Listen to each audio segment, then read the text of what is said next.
Bonjour à vous tous et bienvenue en direct du Forum international Classe Export où nous recevons aujourd'hui Sylvain Converse que vous connaissez certainement. Sylvain, bonjour. Bonjour Marc.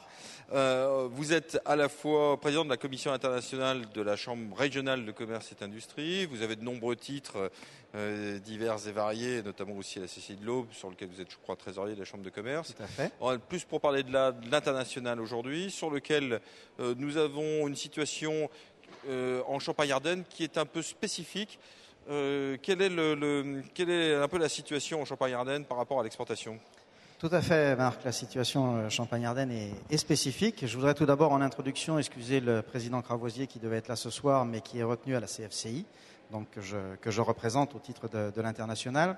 Alors effectivement, la balance commerciale Champagne-Ardenne est positive à hauteur d'1,4 milliard d'euros sur un chiffre d'affaires export qui dépasse un petit peu 9 millions. Donc, une exception. Une exception. Dans le grand déficit du commerce extérieur français de 71 milliards. C'est une performance et c'est vrai que si toutes les régions pouvaient avoir une balance positive qui, je crois, est à hauteur de 18%, ce serait une bonne nouvelle pour la France.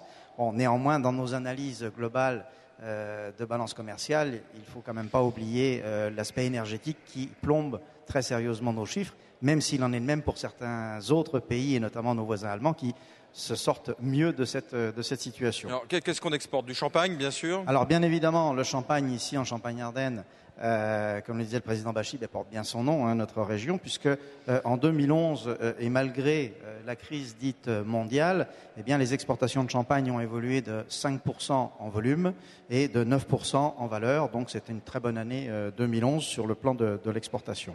Mais toutefois, bon, le champagne n'est pas le monoproduit champardonnais.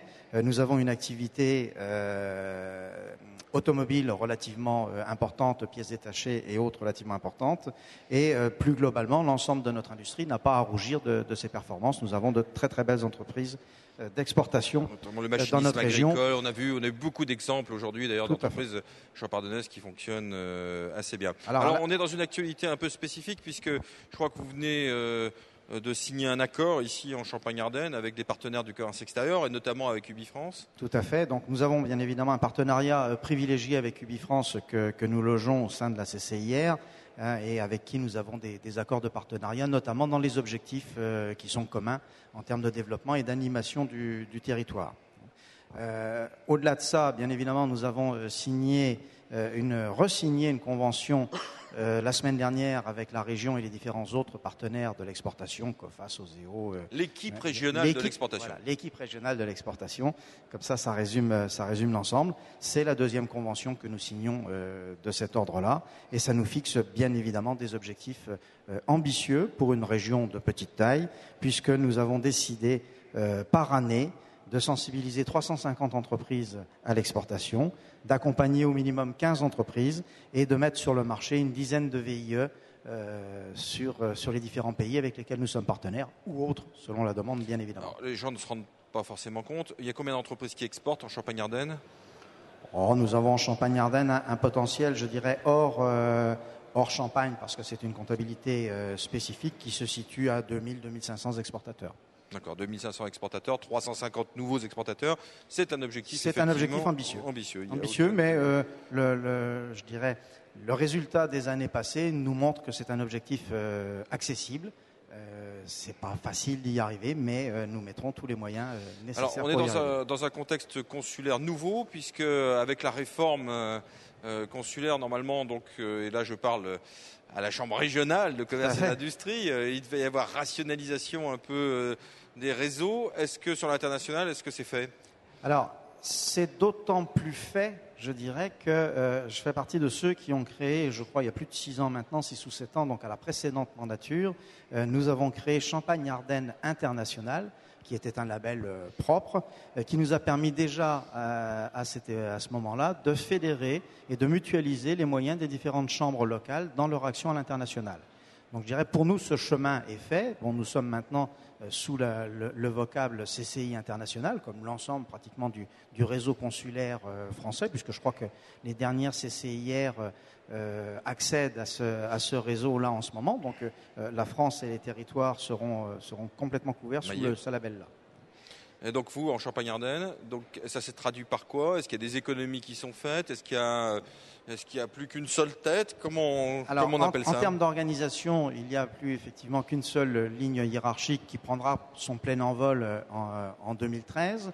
Toutefois, personnellement, je ne souhaite pas que cette fédération amène à des économies, parce que les économies que nous serions amenés à faire seraient soit sur notre masse salariale, soit donc sur le nombre de nos conseillers, ou sur la limitation de nos actions, et ça ne me paraît pas être de bon ton. Donc je tiens absolument à ce que nous restions à moyens constants dans une nouvelle organisation dans laquelle effectivement les CCI de la région font des efforts de mutualisation et de rationalisation en vue d'économie. Puisqu'on est sur le contexte notamment bilanciel, si on peut dire, avec une rationalisation qui a été faite. Donc qu'est-ce qu'on peut dire sur les actions que vous avez faites en 2011 ? Alors 2011 a été une année riche, comme pratiquement toutes les années, mais particulièrement riche toutefois, puisque un petit peu à la liste à l'après-vert, mais enfin pour situer un petit peu ce que nous sommes capables de mener comme action, eh bien nous avons réalisé en 2011 un forum international qui lui était basé à Troyes cette année. Cette année 2011, nous avons participé à la foire de Hanovre sur le stand Champagne-Ardenne. Nous avons fait des visites de salon et notamment au départ de Vatry. Donc ça, c'est une opportunité importante pour les exportateurs de la région de pouvoir faire un petit avion au départ de Vatry pour faire un déplacement sur un délai relativement court, voire même dans une journée quand il s'agit d'une visite de salon en Europe.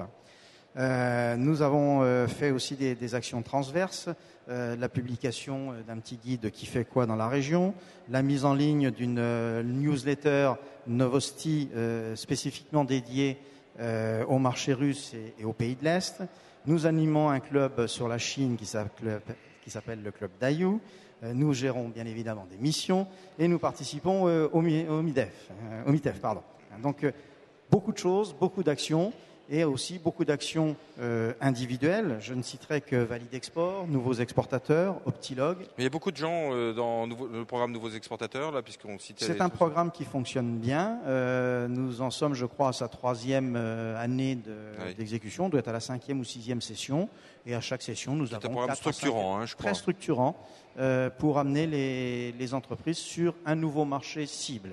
Donc c'est vraiment les accompagner de la réflexion à exporter, à la mise en œuvre sur un marché que l'entreprise a choisi, avec une année de suivi par un consultant. Bon, alors 2012, qu'est-ce que ça va devenir? Qu'est-ce que vous allez faire en 2012 La même chose et plus. Au moins déjà tout ce que nous avons réalisé l'année dernière, nous allons rester sur ces grands schémas. Et nous allons continuer à mener nos actions et notamment des missions d'accompagnement cette année où nous avons redéveloppé un petit peu ce schéma, même si on ne l'a jamais abandonné, sur l'Amérique, sur les Amériques, puisqu'on visitera le Nord, le Centre et le Sud au travers de différentes missions. L'Asie et l'Inde et également la Russie que nous prévoyons. La Russie est une constante quand même dans votre action. Oui, ça fait plusieurs années que nous sommes sur ce secteur-là. On l'a initié il y a peut-être une petite dizaine d'années déjà sous la forme de missions sur les PECO qui s'est transformé Russie et ex-CEI, mais c'est un marché que nous suivons, qui est porteur, qu'il faut traiter à sa vitesse sans le bousculer. C'est un marché de longue haleine. Un mot de conclusion, Sylvain, sur un souhait peut-être de ce que vous voudriez faire ou de ce que vous voudriez mettre en valeur plus particulièrement? Eh bien, c'est toujours sensibiliser les entreprises, toujours les mobiliser à l'exportation, faire comprendre aux chefs d'entreprise que l'export, ça ne s'invente pas, ça se travaille, ça se prépare, ça nécessite des moyens financiers, humains, linguistiques, et qu'il faut pour les entreprises chercher... je dirais pas forcément des niches, parce que tout le monde ne peut pas avoir des niches dans son activité, mais travailler essentiellement sur l'innovation et sur la qualité, plutôt que de travailler sur des produits qui peuvent être massifiés, génériques, et se faire malheureusement dans des pays, malheureusement pour nous, à coût de main-d'œuvre beaucoup plus faible. Valeur ajoutée, cultiver la valeur ajoutée. On l'a vu ce matin en Champagne-Ardenne avec un producteur d'ampoules qui est le dernier producteur d'ampoules européen. Il se fait du verre pour ampoule en Champagne-Ardenne. C'est l'unique lieu dans le monde où il s'en fait. Et il exporte 99% de son chiffre d'affaires. Incroyable. Donc ça montre bien que quand on a de la valeur ajoutée, eh bien, même sur des métiers traditionnels, eh bien, on peut exporter. On peut exporter. Merci beaucoup, Sylvain Converse.